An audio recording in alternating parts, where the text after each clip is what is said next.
হাসরের ময়দানে আল্লাহ তাআলা আমাদের প্রত্যেকের হায়াত ৬০ বছর ৭০ বছর ৫০ যে দূর হায়াত পাইছে এটা সামনে নিয়ে আল্লাহ দেখাবে, বান্দা তোমার এই ছিল হায়াত, এই হলো তোমার জানুয়ারি মাস, ডিসেম্বর মাস, এই ছিল ২০২৩ সালের ডিসেম্বর।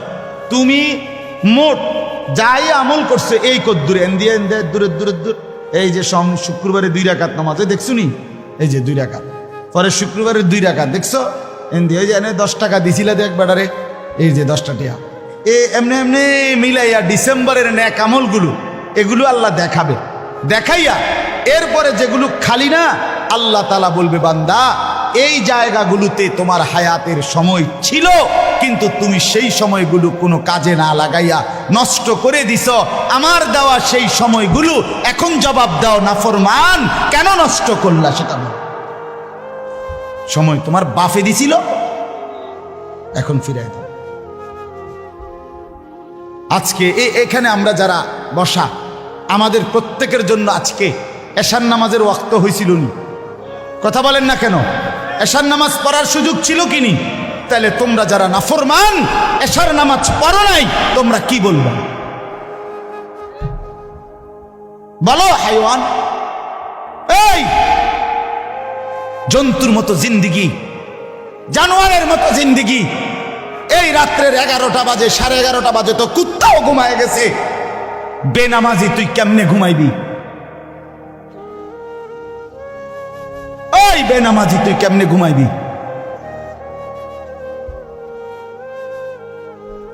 কেমনে ঘুমাইবি না ফরমান?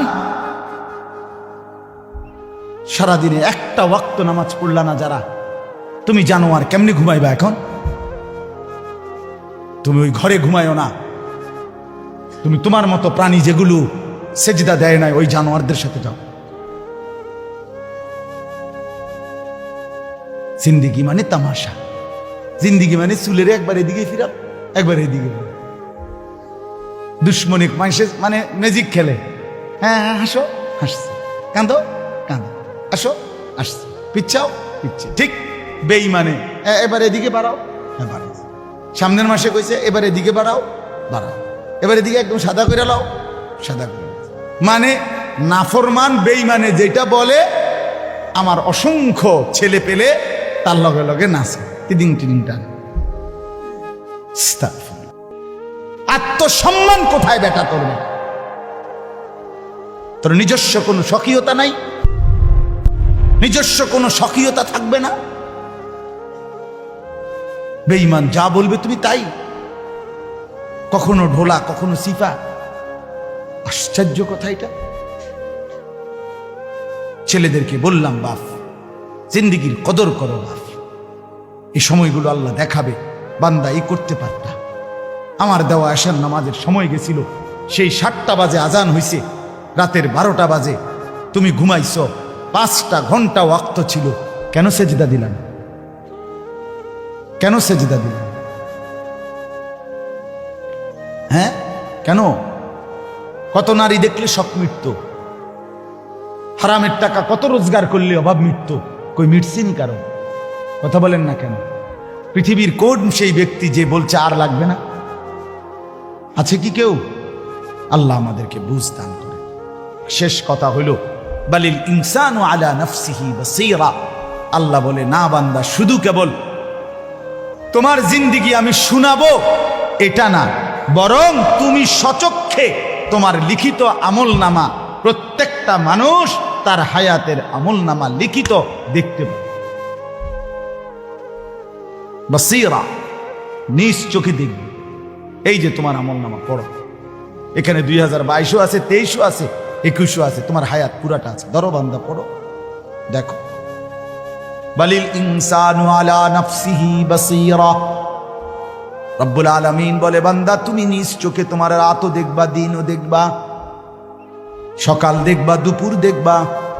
এখানে শনিবার, রবিবার, সোমবার, মঙ্গল, বুধ, বৃহস্পতি, শুক্র সব আছে। দেখো বান্দা দেখো। শেষ আয়াত, ওয়ালাউ আলকা মাআদিরা। রব্বুল আলামিন বলে, নাফরমান নিজের আমলনামা নিজের হাতে নিয়ে দেখবে, আর তখন নানা ছল ছাতুরি আর বাহানা আর টালবাহানা আর ওজোর আপত্তি প্রকাশ করতে বলতে চাইবে আল্লাহর কাছে। বুঝেন নাই? নিজের এটি দেখা আল্লাহ ঠিক আছে আমি নামাজ পড়ছি না, কিন্তু এইভাবে একটা দুইটা নামাজও নাই, এটা কিতা? আর এটা কিতা কথা? এটা কারে দিয়া লেখাইছেন? তে বেটা শুক্রবারে যে 2 রাকাত নামাজ পড়ছিলাম হেডেও দি নাই। ইন্নালিল্লাহ, কারে দিয়া? আরে আমরা মনে আসিলাম না দেখে আমি তে বেটা মনে লেখ খেলাইছি নিজের মনে। মা আল্লাহ বল, হ্যাঁ এটার অর্থ আলকা মাআদিরা, ওজর বলবে, ওজর ছলছাতুরি করবে। আল্লাহ মিশা কথা তো আমি কইছি, ঠিক আছে আমি মানি, বুঝি এভাবে মিশা কথা কইছি, এটা কি তাও কোন সিটারি বুঝি এভাবে? এর লেগে কি 2 একটা টেয়াও বালা টেয়া নাই, সব সুদের। এইভাবে কি করতে চাইবে? চলছে টালবাহানা, 900 কথা বলতে চাইবে। হ্যাঁ, রব্বুল আলামিন বলেন, আহ বান্দা আমার সামনে ছলছাতুরি করতে চাইবে। আল্লাহ তখন বলবে, বাটফার, দুনিয়াতেও বাটফারি করছো, আজ হাসরের ময়দানে আমার সামনে বাটফারি করছো, থাম, তুই বন্ধ কর তোর মুখ। এবার আল্লাহ বলবে, জমিন তুই কথা বল, তুই তো সব দেখছিলি, জমিন তুই বল। ইয়াউমাইদিন তুহাদ্দিসু আখবারাহা, সেদিন জমিন কথা বলবে। এবার আল্লাহ বলবে, নাফরমান এবার শুনলি, এবার শোন। এবার আল্লাহ বলবে নাফরমানের দিকে তাকিয়ে, হাত পাও অঙ্গ প্রত্যঙ্গ, তোরা কথা বল। এবার ওরাও বলবে। এবার আল্লাহ বলবে ডান কাদের বাম কাদের ফেরেশতা, তোরাও কথা বল।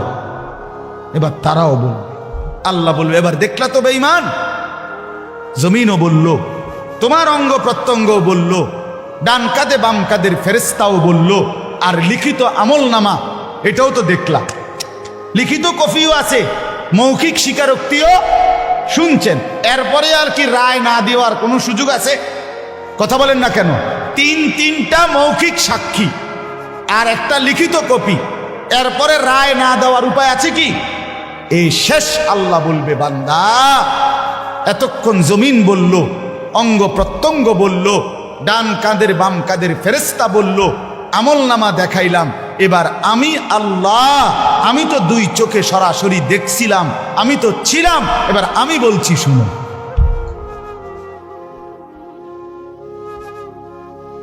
আমি তো দেখছি। ওয়াকাফা বিদুনুবি ইবাদিহি খাবীরাম বাসীরা।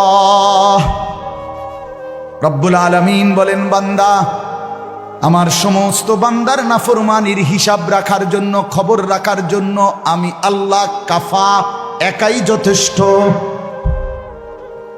যদি ফেরেশতা নাও লিখতো তবুও আমি বলতাম, যদি জমিন নাও বলতো তবুও বলতাম, যদি তোর অঙ্গ প্রত্যঙ্গ না বলতো তবুও আমি বলতাম, আমি তো যথেষ্ট ছিলাম। আল্লাহ আমাদেরকে দেখেন কখন? বলেন না বাপ, আলম ইয়ালাম বিআন্নাল্লাহা ইয়ারা।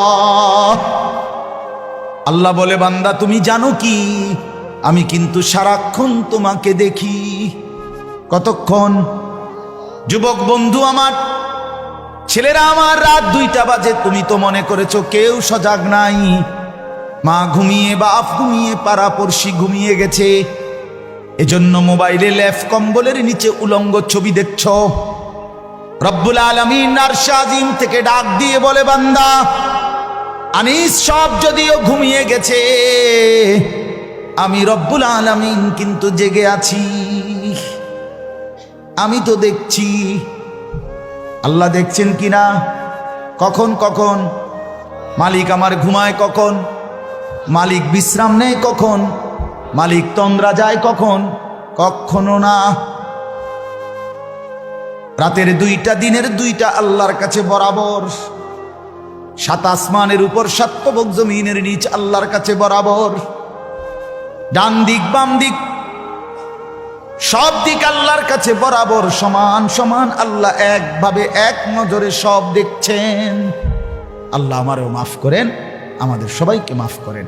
আমরা প্রত্যেকেই বাপ, আপনার হাতে আপনার দায়িত্ব, আপনার জিম্মাদারি, আপনার বুঝ। এখন আমি আমার পথে চলে যাব, আপনারা আপনাদের পথে ঘরে চলে যাবেন। আমনের কাছে আমি ঠেকানা, আমার কাছে আমনে ঠেকানা। আমনের হিসাব আমি নেব না, আমার হিসাবও আপনি নিতেন না। এটা কোনো কোনো কঠিন কিচ্ছু না। নয় সই করে যার মতো পার হইয়া গেলাম, কিন্তু আল্লাহর কাছে দাঁড়াইতে হবে, হবে কি না বাপ? অতএব ছেলেরা আমার, অনুরোধ করছি ভাইয়া, আগামী সময়টা বাঁচতে হবে, পৃথিবীতেও বাঁচতে হলে ভালোভাবে নিরাপত্তা নিয়ে টিকতে হইলে আল্লাহকেই ডাকতে হবে। এজন্য যাদের নামাজ ছুটে গেছে দোস্ত, নামাজ পড়ো, নামাজ পড়ো। স্ত্রীকে বলেন, সন্তানকে বলেন, আল্লাহকে ডাকতে বলেন, নামাজ পড়তে বলেন, হালাল উপার্জন করেন, দ্বীনের সাথেই লেগে থাকেন। আল্লাহ আমাদেরকে তৌফিক দান করেন, আল্লাহ সবাইকে কবুল করেন। বলেন আমিন, বলেন আমিন।